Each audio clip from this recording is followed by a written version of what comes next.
حبايبي تانية ثانوي عاملين ايه؟ يا رب تكونوا بخير. تعالى طبعا ازهر. تعالى نتكلم النهارده على اول حاجه في يونت 2. انت طبعا المنهج بتاعك بيبدا من يونت 2 على طول، وانت مغمض على النبي صلى الله عليه وسلم، بروفيت محمد، يعني مولده وبلوغه والحاجات دي كلها، ونشوف بالظبط. تعال نشوف الكلمات المهمه اللي جت في الدرس الاول من يونت 2. اول كلمه اسمها سيف. سيف يعني ينقذ حد. miraculously يعني معناها بأعجوبة، يعني حاجة كده اتعملت سبحان الله. assault معناه يهاجم أو هجوم. assault. target ده يستهدف أو الهدف بتاعك. as was accustomed معناها كما جرت العادة، يعني زي ما كنا متعودين حاجة معينة. as was accustomed. entrust معناها يؤتمن على حاجة، أنا بدي حد حاجة معينة وبأتمنه عليها. يعني wet nurse المرضعة زي حليمة السعدية اللي كانت مسؤولة عن الرسول عليه الصلاة والسلام. raise معناه يربي، يربي حد.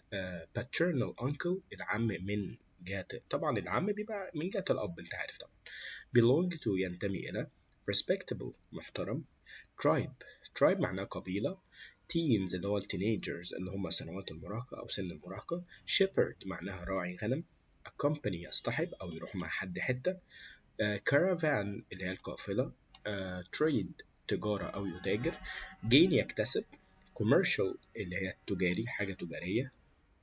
reputation السمعة، حد بيكتسب سمعة معينة. truthful صادق، و honest أمين، ودي كانت من صفات النبي عليه الصلاة والسلام. Arabian Peninsula اللي هي أو Peninsula اللي هي شبه الجزيرة العربية. nomadic البدوي، زي اللي بقول لك مثلا nomadic tribe معناها قبيلة بدوية. criss cross معناها زي إيه، رايح جاي. ماشي. طيب، وبعد كده عندنا polytheistic معناها مشرك، يعني اللي هم بيعبدوا الإلهات متعددة. worship خدناها في أولى ثانوي معناها يعبد. set of idols اللي هي مجموعة من الآلهة. الناس كتير زمان كانوا يعني بيعبدوا collection كده. trading center مركز تجاري. regional إقليمي. بعد كده عندي الحج اللي هو pilgrimage. بعد كده crossroad مفترق طرق. ماشي، لو عندي طريق كده وانت رايح من هنا وانت رايح من هنا وانت رايح من هنا وده كده، ده اسمه ايه؟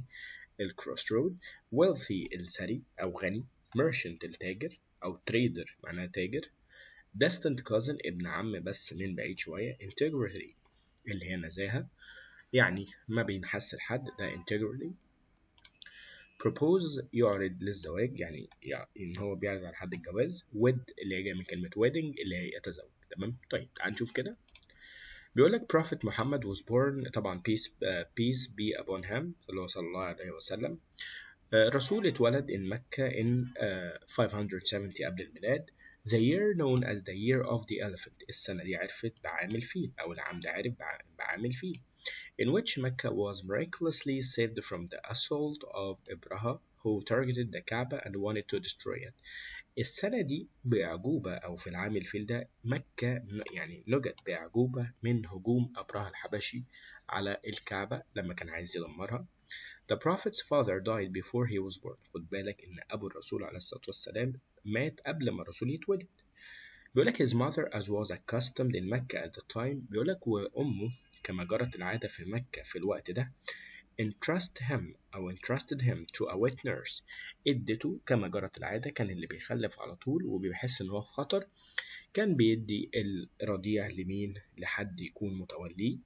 ادته هي للمرضعة بتاعته كانت حليمة السعدية where he grew up with her and her family. وهو اتربى مع حليمة السعدية والعائلة بتاعتها.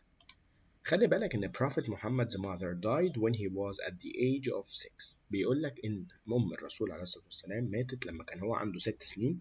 He was raised first by his grandfather عبد المطلب. بيقول لك وجده اللي رباه بعد كده عبد المطلب اللي هو توفى بعد ما الرسول عليه الصلاة والسلام كمل 8 سنين. He was then taken care by his paternal uncle أبو طالب. وبعد كده تم تربيته على يد عمه أبو طالب بعد ما جده مات. The family of Prophet Muhammad, peace be upon him, belonged to the respectable Quraysh tribe, بني هاشم. عائلة الرسول تنتمي إلى عائلة هي من قبيلة قريش اسمها بني هاشم. In his early teens في سن المراهقة سيدنا محمد عليه الصلاة والسلام worked as a shepherd and sometimes accompanied his uncle أبو طالب in his caravan trade journeys. كان بيشتغل راعي غنم، وكان في بعض الأوقات بيروح مع عم أبو طالب في الرحلات التجارية الكبيرة. Working for his uncle, he gained experience in commercial trade. لما اشتغل مع عمه في مجال التجارة هو اكتسب خبرة تجارية عالية. He earned a reputation as being truthful and honest. وكسب كمان سمعة حلوة إن هو راجل يعني صادق ومخلص وأمين. بعد كده بيقول لي many of the tribes living in the Arabian Peninsula at that time were nomadic. بيقول لك إيه القبائل اللي كانت عايشة في شبه الجزيرة العربية الأيام دي كانت قبائل بدوية، يعني هي قبائل بس بتروح كده تقعد شوية وتمشي. Trading goods as they crisscrossed the desert. هم كانوا بس بيبيعوا البضائع، يعني أكنهم زي أي عابرين كده. Most of the tribes were polytheistic and pantheistic. بيقول لك معظمهم كانوا بيعبدوا إلهات كتير متعددة، يعني شوية يمشوا هنا يلاقوا حاجة يقول لك هنعبدها، شوية يمشي من هنا حاجة لا هنعبدها وهكذا. Worshipping their own set of idols. بيعبدوا إلهات مختلفة. The city of Mecca was an important trading center, a regional pilgrimage site and a commercial crossroads. إن مكة في الوقت ده ساعتها كانت نقطة قوية جدا لحركة التجارة وللحج، وكمان كانت يعني إن هي مفترق طرق لكثير من الحضارات ساعتها. In his early 20th, Prophet Muhammad في أول العشرينات, Prophet Muhammad began trading for a wealthy merchant woman in Mecca named Khadija. كان الرسول عليه الصلاة والسلام بيتاجر مع واحدة اسمها خديجة who was his distant cousin. كانت بنت عمه بس من بعيد. She admired his skills. كانت معجبة بالسكيلز بتاعته بمهاراته وأمانته والنزاهة بتاعته كمان، واتقدمت للجواز عن طريق صاحب لسيدنا محمد، قالت له يعني تكلمه كده بحيث إن احنا نتجوز وكده. وبالفعل هو اتجوز واحدة اسمها خديجة تمام عليها السلام. كانت عندها 40 سنة واتجوزت من سيدنا محمد اللي كان عنده 25 سنة، فكان في فرق 15 سنة. Together they became parents to 6 children, 4 daughters and 2 sons. وبقت أب وأم لست أولاد، 4 بنات وولدين. تمام، ده كده في lesson 1. تعال نحل مع بعض. بيقول لي مكة was the space saved from the assault of إبرهة. مكة بأعجوبة تم أو نجت يعني من هجوم إبرهة الحبشي. People in مكة، الناس في مكة used to استخدموا to their babies to wet nurses. استخدموا طبعا entrust يعني اللي هو يعني هو آمن لحد مش مشكلة عادي، فحد يؤتمن على حاجة يعني ماشي. The space is someone who takes care of the sheep. الناس اللي بترعى الغنم هم الشيبرد على طول وانت مغمض. طيب the prophet peace be upon him سيدنا محمد عليه الصلاة والسلام was first by his grandfather. هو بقى who was raised أو تم تربيته أولا عن طريق جده عبد المطلب، يبقى الإجابة raised. The prophet space experience in commercial trade. هو اكتسب خبرة عندي gain I'm sorry gain معناه يكتسب خبرة وانت مغمض، اوعى تقول earn لأن earn معناها يكسب فلوس يبقى earn money. Prophet Muhammad was born in طبعا مكة، هو اتولد في مكة ماشي. طيب بيقول لك أبرهة targeted the كعبة and wanted to. أبرهة كان عامل أو بيستهدف الكعبة وعايز يدمرها destroy it. بيقول لي Prophet Muhammad earned reputation كسب سمعة as being as being truthful. هو صادق وأمين. Many of the tribes living in the Arabian Peninsula. إن معظم القبائل اللي عاشت في شبه الجزيرة كانوا بقى كانوا nomadic، كانوا بدو، كانوا بيروحوا على طول وبيمشوا ماشي. Prophet Muhammad got married when هو اتجوز لما كان عنده 24 years old. مكة was miraculously بأعجوبة نجت من هجوم أبرهة. The family of Prophet Muhammad belonged to مين؟ بينتموا لعيلة محترمة اسمها هنا اللي هي القريش tribe اللي هي بني هاشم. Most of the tribes معظم القبائل were space طبعا كانوا كانوا polytheistic يعني يعبدون حاجات متنوعة. تمام. طيب بيقول لي بعد كده when did the prophet's father die. امتى أبو الرسول عليه الصلاة والسلام مات. ممكن تكتب بكل بساطة. تعال نشوف كده، نبدأ مع بعض كده ونقول before the prophet was born. قبل ما الرسول يتولد طبعا. تمام. طيب يبقى before the prophet was born معناها قبل ما الرسول أصلا يتولد. لو هنجيبها كده بس مع بعض عشان تبقى أنت شايف. طيب Who did the prophet's mother entrust him to a witness؟ مين اللي ائتمنته عليها إن هو إن هي تربيه؟ طبعا حليمة السعدية. When did the prophet get married؟ هو إمتى اتجوز؟ لما كان when he was 25 years old. Who brought up the prophet when his mother died؟ مين اللي رعى أو اللي ربى الرسول بعد ما أمه ماتت؟ بكل بساطة ممكن تكتب his grandfather عبد المطلب. تمام كده. طيب where did the prophet spend his childhood؟ هو الرسول عليه الصلاة والسلام قضى طفولته فين؟ طبعا هو قضاها في مكة على طول وانت مغمض. What reputation did the prophet gain؟ ايه السمعة اللي كسبها؟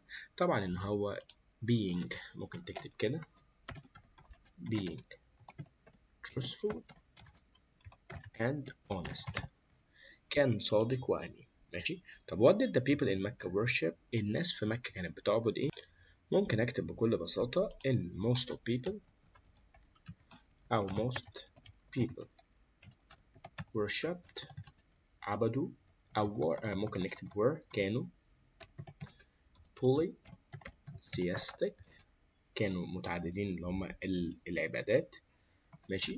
worshipping some set of idols يعني العديد من الإلهات والحاجات دي كلها. ماشي. طيب why did the lady خديجة propose to marry the prophet؟ ليه يعني خديجة عليه السلام اتقدمت للجواز من سيدنا محمد؟ لأن هي عجبت طبعا because، ممكن نقول because she admired أعجبت بيه honesty، ماشي، والskills الأمانة بتاعته والمهارات بتاعته and truthfulness يعني الحاجة اللي هو الإخلاص يعني. السؤال اللي بعده بيقول لي most of the tribes were polytheistic worshipping their own set of gods. بيقول لك معظم القبائل كانت مشركة يعبدون الكثير من الإله أو إلهات متعددة. لقد لقب النبي صلى الله عليه وسلم بالصادق الأمين. يبقى أقول the prophet Muhammad was nicknamed. خلينا أكتبها لك أهو. يبقى ممكن نقول prophet Muhammad was nicknamed، يبقى هو تم لقبه. وما تنساش تكتب بس كده بين قوسين peace be upon him يعني صلى الله عليه وسلم. تمام. was nicknamed لقب بإيه؟ the honest man. ماشي. نكتب بس هي لسه بتحمل. طيب the honest man thanks to بفضل أو بسبب his truthfulness and honesty وأمانته. يبقى من الآخر Prophet محمد peace be upon him صلى الله عليه وسلم was nicknamed تم لقبه بالصادق الأمين the honest man thanks to بفضل his truthfulness and honesty. ماشي. طيب تعالى بعد كده بيقول لي هنا نشوف الكلمات اللي بعد كده. كلمة meditate معناها يتأمل أو يسترخي. عندي بعد كده drives someone out معناها يطرد حد، يعني مثلا لما أقولك drive him out معناها يطرده. cave معناها كهف. affirm معناها يؤكد. angel الملاك. figure شخصية أو شخص. reveal معناها ينزل الوحي أو يوحي حد. call someone to Islam يعني يدعو حد للإسلام. verse آية الآية اللي في القرآن. steadily معناها بثبات يعني حاجة ماشية بطريقة ثابتة. incident حادثة أو واقعة حاجة حصلت في حياتك يعني. assist جاي من assistant معناها يساعد. terrified مرعوب خايف. generously معناها بسخاء أو بكرم. pacify يهدي حد يطمنه. convince معناها يقنع حد. disgrace يغزي أو يعني عارف يحبطك. ماشي. publicize معناها يعلن أو يذيع. relation العلاقة. secretly معناها سرا. كثا كان ذو القربى. receive معناها يستقبل حاجة. destitute أو destitute معناها المسكين أو الغلبان. watch يراقب حد أو مراقبة. calamity afflicted أو يعني معناها منكوب أو زعلان يعني اللي اسمها calamity afflicted. publicize يشهر حاجة يعلن عن يخليها إيه خلاص بقت موجودة بشكل رسمي. ماشي. بيقول لك one day while meditating in a cave in Mount Hira, Prophet Muhammad received a visit from the angel Jibril who revealed to him the first verses of the Quran. اقرأ باسم ربك الذي خلق، خلق الإنسان من علق، اقرأ وربك الأكرم. بيقول لك بينما إن الرسول عليه الصلاة والسلام كان يسترخي في غار حراء، جاله سيدنا جبريل في الزيارة زي نزل عليه الوحي، وقال له أول سورة في القرآن، قال له اقرأ باسم ربك الذي خلق، خلق الإنسان من علق، اقرأ وربك الأكرم. طيب هنا اتقالت اهي. بعد كده بيقول لك الواقعة اللي حصلت دي هي ما غيرتش بس حياة الرسول عليه الصلاة والسلام، ولكن بعدين أو لاحقا غيرت كل العالم. terrified by the experience، بسبب ان الرسول عليه الصلاه والسلام كان خايف من اللي حصل، وان حد يجي له كده ويقول له اقرا وهو قاعد بيسترخي في غار حراء. طبعا هو رجع بسرعه لمراته خديجه عليه السلام، وهي هدته، قالت له الله will never disgrace you، يعني ربنا عمره ما هيخذلك، لان you keep good relations with your kith and kin، لان انت على طول بعلاقه حلوه بذو القربى واليتامى، وكمان بتساعد المساكين واللي هم اللي ملهمش مأوى أو مسكن. serve your guests generously، وبتخدم أو إن أنت بتستقبل ضيوفك بكرم، وبتساعد كمان the deserving calamity afflicted ones، الناس اللي هم بيبقوا محتاجين مساعدة. She then accompanied him to her cousin ورقة ابن نوفل who told him that he would be the last of the prophet and that he wished he would be alive when his people drove him out. طبعا هي يعني السيدة خديجة عليه السلام لما لقيته كده قالت له طب تعالى نروح لابن عمي اللي هو ورقة بن نوفل، قالت له وهو هيفسر لنا يعني ايه اللي حصل لك ده وممكن يكون ايه. طبعا هو قال له لما سيدنا محمد حكى له، راح مع السيدة خديجة لابن عمها وحكى له على اللي حصل، وان هو جاله سيدنا جبريل وقال له اقرأ باسم ربك الذي خلق. فطبعا اللي هو ورقة بن نوفل قال له انت خلي بالك هتبقى اخر رسول، واتمنى ان انا ابقى عايش لما الناس تطردك بره. هو عايز يشوف الموقف ايه هو. فالرسول عليه الصلاه والسلام قال له ايه ده؟ طب هم هيطردوني ليه؟ الناس حبايبي واصحابي وزمايلي، ليه هيطردوني من مكه؟ طبعا قال له no one came with something similar but was driven out by his people. ان ده الطبيعي اصلا من الناس في مكة، لما حد بيجي بحاجة غريبة كده وبيبدأ يقولها لهم فبيطردوه على طول. ماشي. طيب بيقول لك when Prophet Muhammad began to call people to Islam secretly، بدأ إن هو بقى سيدنا محمد يدعو الناس للإسلام بس سرا، لأن هو في مكة كانت عبادة الأصنام هي نمبر 1 هناك. The first people to believe in Prophet Muhammad were his wife ليدي خديجة. طبعا ستنا خديجة أول واحدة كانت تؤمن بالإسلام لما الرسول بدأ طبعا ينشر الإسلام في السر. ماشي. وبعد كده بدأ صحابه كمان يؤمنوا بيه، اللي هو طبعا سيدنا أبو بكر وابن عمه علي بن أبي طالب، وكمان يعني اللي كانوا عايشين قريبين منه. وطبعا سيدنا أبو بكر كمان يعني خلى 5 من عنده كمان يؤمنوا بالإسلام، عثمان بن عفان، وهنا عبد الرحمن بن عوف والزبير بن العوام وطلحة بن عبيد الله وسعد بن أبي وقاص. طبعا دول بدأ إن هم يؤمنوا في الإسلام، وبدأ الإسلام ينتشر سرا بس يعني ببطء ولكن بثبات. At that time there was no central place where these early Muslims could meet together. في الوقت ده ما كانش فيه مكان المسلمين دول يتجمعوا فيه يعني مع بعض. فكان بعض الأحيان إن الرسول عليه الصلاة والسلام بيستقبلهم في بيته ويقعدوا يتكلموا على الإسلام والحاجات دي كلها. بعد كده إن ربنا أمر سيدنا محمد إن هو بقى يذيع أو يعلن في العلن بقى الإسلام. قال له طبعا فاصدع بما تؤمر وأعرض عن المشركين، ابدأ يعني اتكلم بقى على موضوع الإسلام بشكل علني. Therefore proclaim openly Allah message of Islamic monotheism. طبعا ده اللي مكتوب بأن الرسول قال له بقى إن ربنا قال له ابدأ انشر الإسلام بشكل رسمي يعني. هنا بيقول لك Prophet Muhammad peace be upon him إن هو a visit from the angel جبريل، إن هو تلقى زيارة مفاجأة من الملاك جبريل. This change Prophet Muhammad's life. طبعا بيقول لك إن this incident هذه الواقعة اللي حصلت غيرت حياة سيدنا محمد. بيقول لي Prophet Muhammad peace be upon him kept good relations with his كان على علاقة حلوة مع ذو القربى واليتامى اللي هم الكثن كان. طيب ليدي خديجة خدته، ولابن عمها اللي هو ورقة بن نوفل يبقى خدته أو اصطحبته، معناه accompanied على طول وانت مغمض. The number of Muslims started to عدد المسلمين بدأ يزيد ببطء ولكن بثبات، يعني كان بطيء بس كانوا بيطلعوا مش بينزلوا، يبقى increase طبعا الإجابة. Prophet Muhammad received a visit from، هو جات له زيارة من الملاك طبعا الانجل سيدنا جبريل. بيقول لك change Prophet Muhammad's life، مين اللي غير سيدنا محمد؟ طبعا ال revelation اللي هي الوحي لما نزل عليه غيره تماما. بيقول لك is the one who pacified Prophet Muhammad، مين اللي هدى سيدنا محمد لما جه خايف؟ طبعا كانت ستنا خديجة. There was no central place، ما كانش في مكان رئيسي للمسلمين ان هم ان هم meet together، يتجمعوا مع بعض. At first Prophet Muhammad began to call people to Islam، أول حاجة الرسول عليه الصلاة والسلام كان بينادي بالإسلام بالسر، بشكل سري secretly على طول وانت غامض.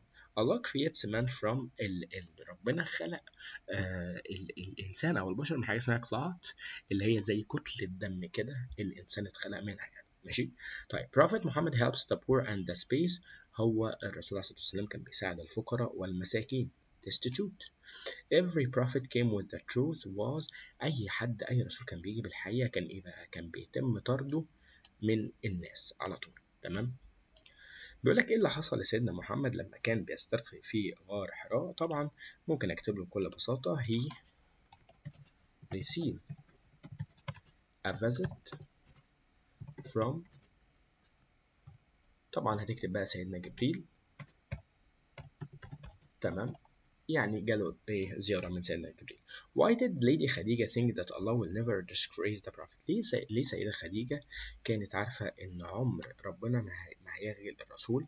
طبعا لأن بالأعمال الخيرية اللي كان بيعملها. طبعا ممكن أقول he kept good relations، تمام، هنا بس حرف ال.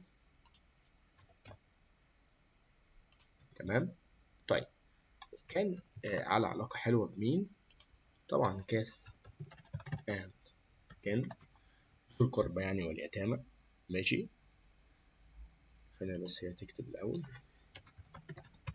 and كان، دي كده أول جملة. وكمان كان بيساعد الفقراء and helped the poor. تمام. طيب where did Prophet Muhammad use to meditate؟ هو كان فين لما كان بيسترخي؟ طبعا في غار حراء، يبقى بكل بساطة اكتب ماونت حراء وأنا مغمض. What happened when Prophet Muhammad was meditating in the cave of Hira؟ نفس الإجابة الأولى، he received a visit from سيدنا جبريل. Why did Lady Khadija accompany him to her cousin ورقة بن نوفل؟ ليه السيدة خديجة خدته وودته لابن عمها ورقة بن نوفل؟ طبعا عشان تطمنه، ممكن نكتب to pacify him عشان تطمئنه and discover more، ويكتشفوا أكتر عن اللي حصل له about his incident، عن الواقعة اللي حصلت للرسول عليه الصلاة والسلام. Why did Lady Khadija accompany him to her cousin ورقة بن نوفل؟ هنا لا، هي ثانية واحدة، هي بس دي معلش هتاخدها تحطها هنا. احنا قلنا إجابة 4 هتبقى زي إجابة 1 بالظبط. Who were the first people to believe in Prophet Muhammad؟ مين أول ناس يعني أؤمنوا بالإسلام أو بسيدنا محمد؟